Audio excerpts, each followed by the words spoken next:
दूर किसी जंगल में टूनी चिड़िया खाने की तलाश में घूम रही थी, मगर बहुत देर घूमने के बाद भी उसको खाना नहीं मिल रहा था।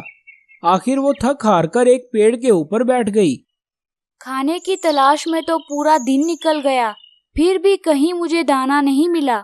आज सारा दिन मैंने अनाज का एक भी दाना नहीं खाया और ऊपर से मेरे अंडे भी होने वाले हैं। अब मैं क्या करूं? अरे हाँ, मैं एक काम करती हूँ। मैं दूसरे जंगल में जाकर खाना तलाश करती हूँ। मुझे वहाँ पर खाना जरूर मिल जाएगा। अगर मेरे पति कुछ काम करते तो आज मुझे खाने की तलाश में इधर उधर भटकना ना पड़ता। ये कहकर टूनी चिड़िया दूसरे जंगल की तरफ चली जाती है। सारा दिन खाने की तलाश करके वो बहुत थक चुकी थी, इसीलिए उससे उड़ा भी नहीं जा रहा था। आखिर थोड़ी देर उड़ने के बाद वो दूसरे जंगल में पहुंच जाती है। अरे वाह, ये जंगल तो हमारे जंगल से भी ज्यादा हरा भरा है। मुझे पक्का यहाँ कहीं ना कहीं अनाज मिल जाएगा। टूनी चिड़िया हर तरफ अनाज की खोज करने लगी। तभी उसे जमीन पर कुछ गंदुम के दाने नजर आए, तो वो तुरंत उनके पास चली गई। मुझे लगता है कि ये अनाज किसी ने यहाँ पर छोड़ा है या कोई इन्हें साथ ले जाना भूल गया है। कहीं अनजाने में मैं कोई गलती ना कर दूं। मैं एक काम करती हूँ कि मैं यहाँ पर थोड़ी देर इंतजार करती हूँ। टूनी चिड़िया अनाज के मालिक का इंतजार करने लगी। बहुत देर हो चुकी थी, मगर कोई भी उसे लेने नहीं आया।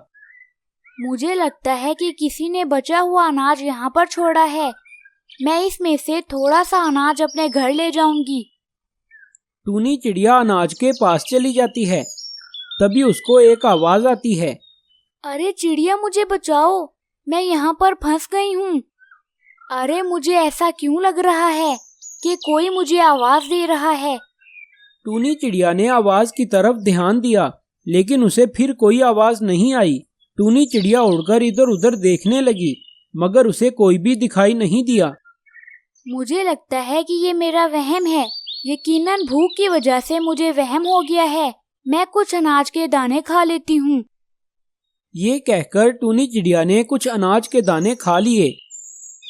मुझे प्यास लगी है, मैं थोड़ा पानी पी कर आती हूँ।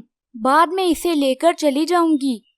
पानी पीने के लिए टूनी चिड़िया नदी के पास चली जाती है और उसने पानी पीकर अपनी प्यास बुझा ली। चलो, अब बहुत देर हो गई है, मैं अपने घर चलती हूँ। मेरे पति मेरा इंतजार कर रहे होंगे। उधर कालू कौवा और रानी कौवी अनाज इकट्ठा कर रहे थे। कालू कौवे, हम बहुत देर से अनाज जमा कर रहे हैं, पर अभी तक इतना अनाज जमा नहीं हुआ जितना होना चाहिए था। अरे रानी, ये अनाज उतना ही है जितना इसको होना चाहिए था। नहीं नहीं, दाल में कुछ काला है।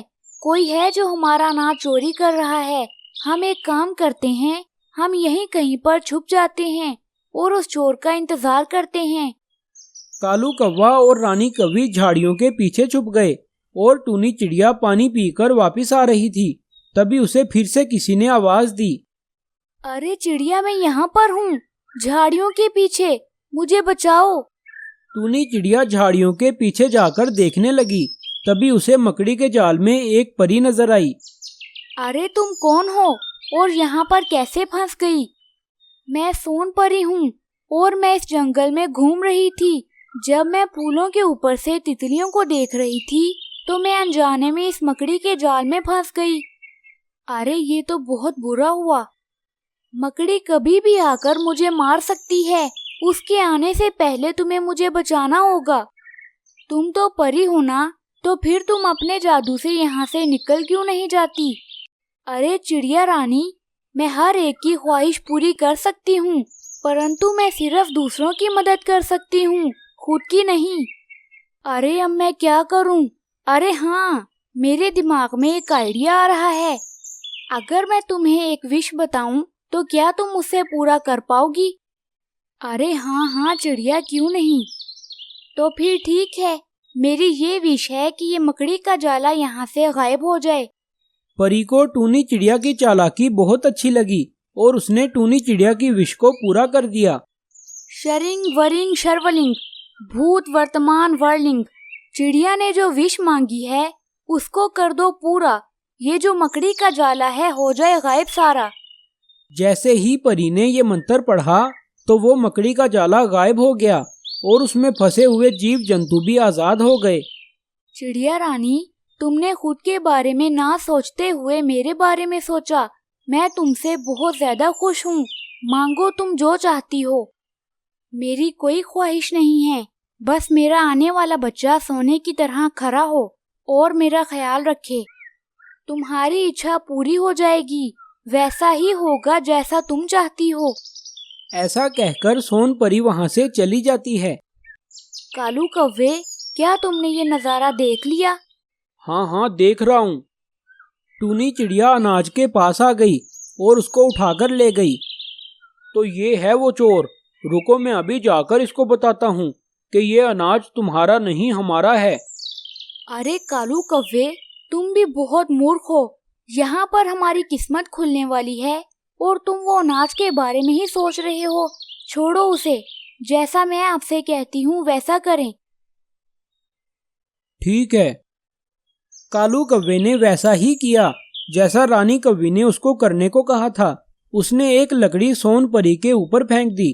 तभी सोन परी उस लकड़ी के नीचे फंस गई और कालू कौवा वापस रानी कव्वी के पास आ गया। चलो कालू कव्वे, अब हमारा काम शुरू होता है। अरे अरे, बेचारी सोन परी कैसे लकड़ी के नीचे आ गई है। अरे रानी कव्वी, अब हमें इसको बचाना होगा। तुम रुको जरा, इतनी जल्दबाजी अच्छी नहीं होती। मैं सब संभाल लूंगी, तब तक तुम बस चुप रहो। पता नहीं ये लकड़ी कहाँ से आकर मेरे ऊपर गिर गई। मेरे पंख इस लकड़ी के नीचे आ गए हैं, इसलिए मैं हिल भी नहीं पा रही। मुझे बचाओ। हाँ हाँ, जरूर बचाएंगे, पर उसके बदले में हमें क्या मिलेगा? तुम जो भी चाहोगी वो तुम्हें मिल जाएगा। रानी कव्वी के दिल में लालच आ गया था। तभी उसने परी के ऊपर से लकड़ी हटा दी। तुम दोनों का बहुत बहुत शुक्रिया। ठीक है, अब तुम हमारी इच्छा पूरी करो। अरे हाँ हाँ, बोलो, तुम्हारी क्या मनोकामना है? तुम जो भी मांगना चाहती हो मांग लो, पर जरा ध्यान से मांगना। कालू कव्वे, अब हम क्या मांगे? हम बहुत सारा अनाज मांग लेते हैं। तुम्हें हर बार सिर्फ खाने की ही क्यों पड़ी रहती है? जैसे तुम 100 जन्मों से भूखे हो। मांगना ही है तो टूनी चिड़िया की तरह मांग लो, बेवकूफ। अरे हाँ सोन परी, तुम हमें सोने का अंडा दे दो जो सारी जिंदगी हमारी सेवा करता रहे। जैसा आप चाहो, आपकी इच्छा पूरी हो जाएगी। शरिंग वरिंग शर्वलिंग, भूत वर्तमान वर्लिंग, जो कभी ना हुआ ऐसा हो जाए फंडा। रानी कव्वी को हो जाए सोने का अंडा। ऐसा कहकर सोन परी वहाँ से गायब हो गई। 2-3 महीने गुजर गए। टूनी चिड़िया के यहाँ एक बच्चा पैदा हुआ जो बहुत अच्छे से उसकी सेवा करता, और उधर कालू कव्वे और रानी कव्वी के यहाँ एक सोने का अंडा हो गया। दूर जंगल से पक्षी आते और सोने के अंडे को देखकर चले जाते। अरे कालू कव्वे, ये तुमने क्या मांग लिया? वो तो अच्छा हुआ कि सारे पक्षी आते समय कुछ ना कुछ ले आते हैं और इससे हमारा गुजारा हो जाता है। ये अंडा ऐसे ही हमारी सेवा करता रहे। दोस्तों, आपको इस कहानी से क्या सीख मिली? हमें कमेंट करके जरूर बताएं।